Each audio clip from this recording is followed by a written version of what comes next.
Hello, my name is Carol Ann.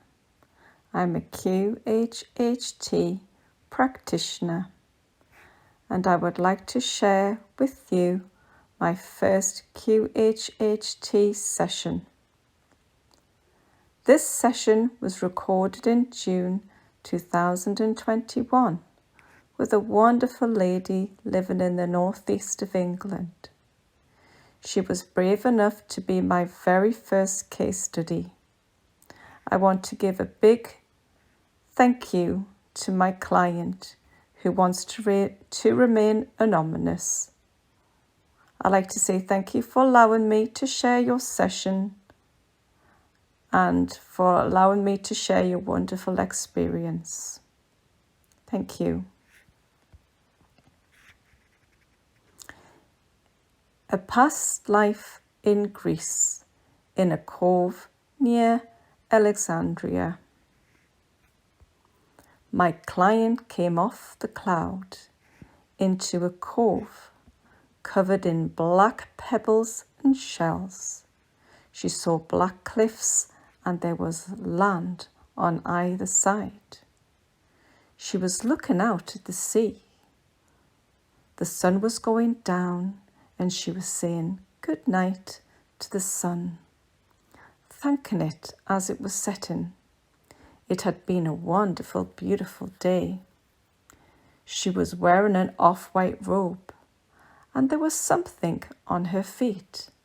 As she looked down at her feet, she saw something like cloth on the soles of her feet, and there were straps that were wrapped around her legs to keep it tight on.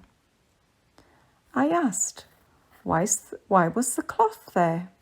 She said, it was to stop my feet from getting cut on all the sharp rocks and the shelves. When I asked her to describe herself, she said that she had very long jet black hair down her back. I asked her age. She said she was 20 cycles of the sun. I asked if she was alone. She said she was alone, but she did have a human friend, and his name was Alexia, who lived in a big white house on the land. And he was the one that made the cloth for her feet that she was wearing. I asked about her friend Alexia. She said that he was a huntsman at sea and he had black hair. He wore a loincloth, but she said he hunted the fish the right way.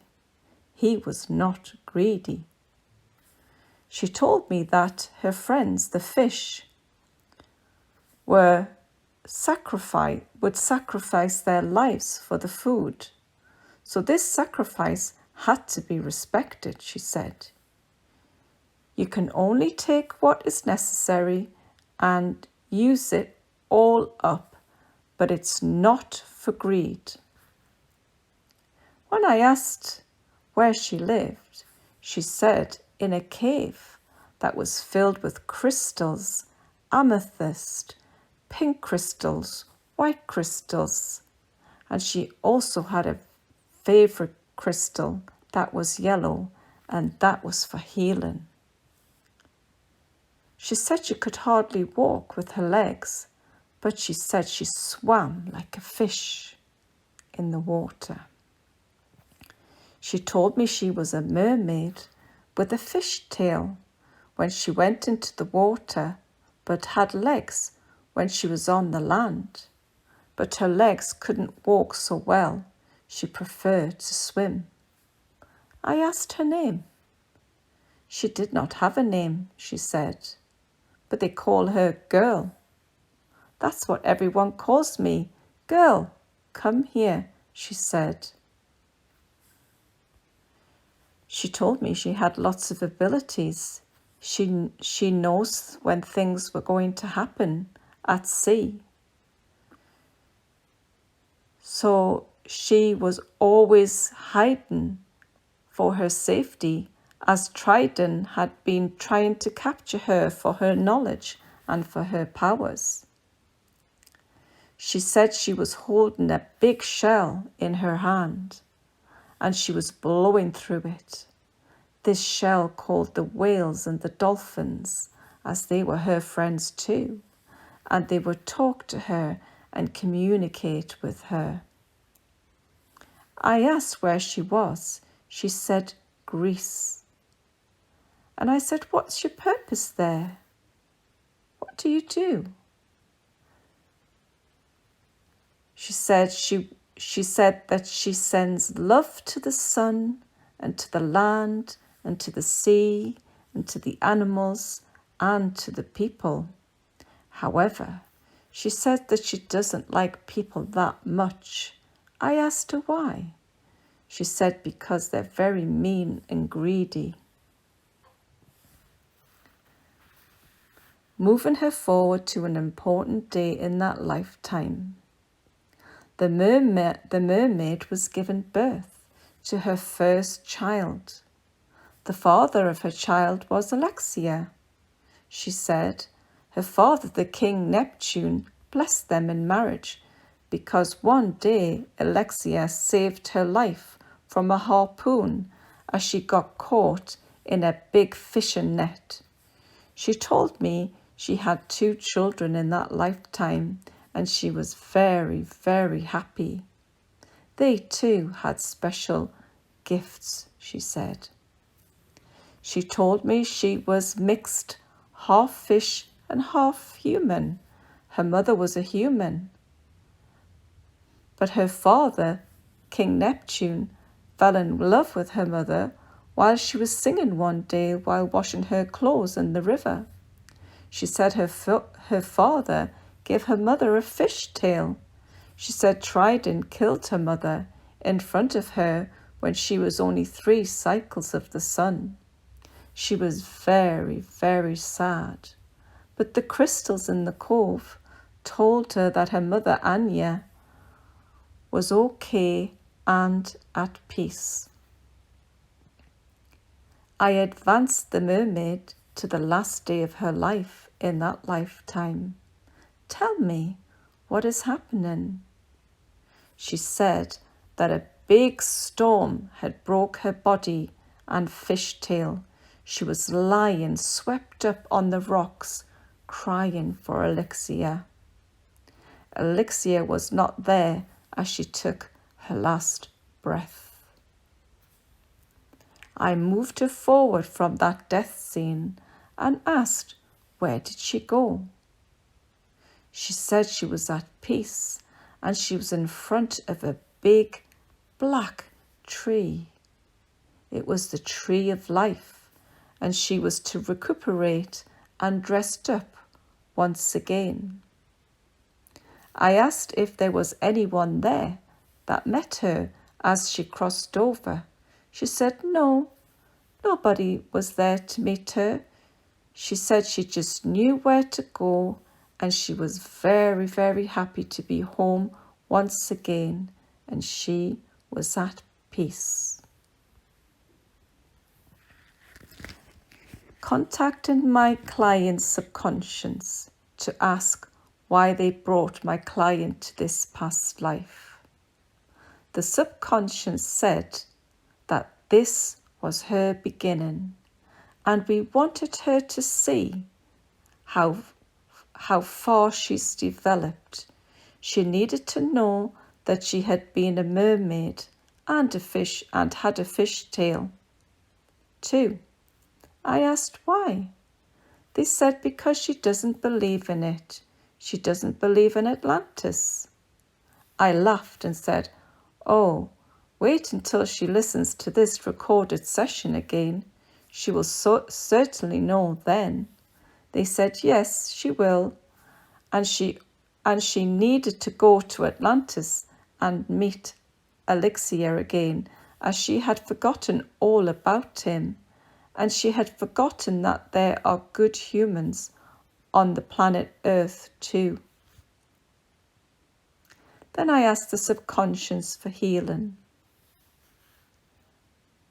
I asked if they could do a body scan to see what healing is needed today. During the body scan, they saw a broken heart. There was blackness in the heart and in the lungs. There was blood clots in the liver. There were small clots blocking her arteries. They said all over her legs. They said that they will heal, but not all. I asked them, why was all this blackness there? They said she was near death before she came here. She will continue to heal after the session at night while sleeping until it's healed, but not fully. I asked them to explain what they were doing, as I'm curious to know how they were healing her there.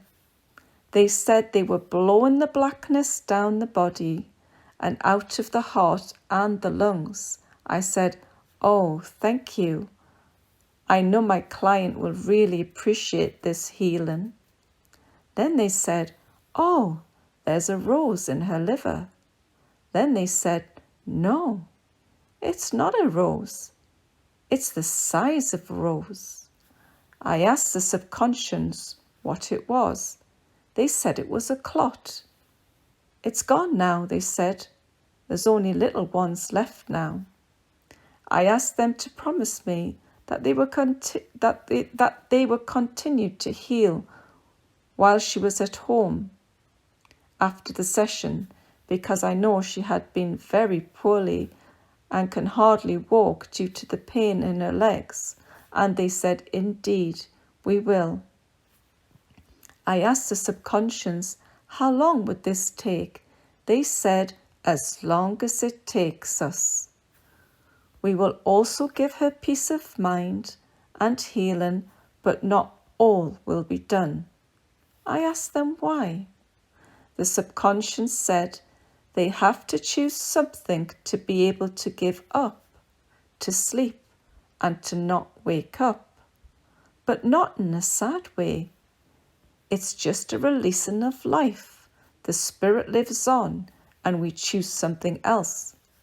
They said it was also a lesson she had chosen to go through. They said it was either her or her sisters, so she chose it in order to show others that you can still have a life with an illness. I asked if it was carried from a past life. They said no, but she did have a twin brother, Apollo, who pulled out of this life and left her to carry his lessons too. Hence, her life wasn't going to be an easy one. I asked the subconscious for permission to ask questions. My client wanted to know what her purpose was. The subconscious said her purpose was to serve and protect in this lifetime, and that she had done a very good job of it.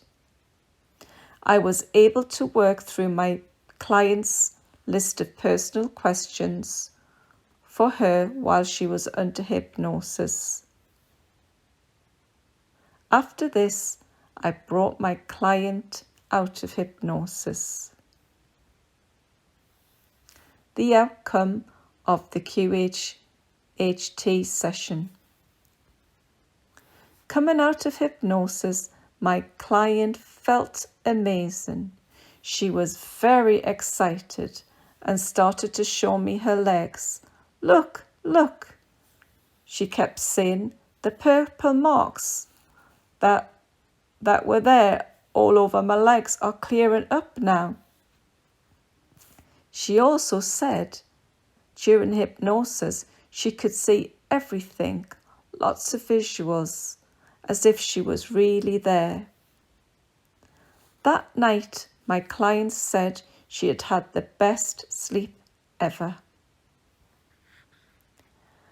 I'd like to thank you all for listening to this QHHT session. If you are interested in a QHHT session, leave me a message below. Remember to click the subscribe button if you are interested in hearing more. I'd like to wish you all much love and light. Carol Ann. Thank you.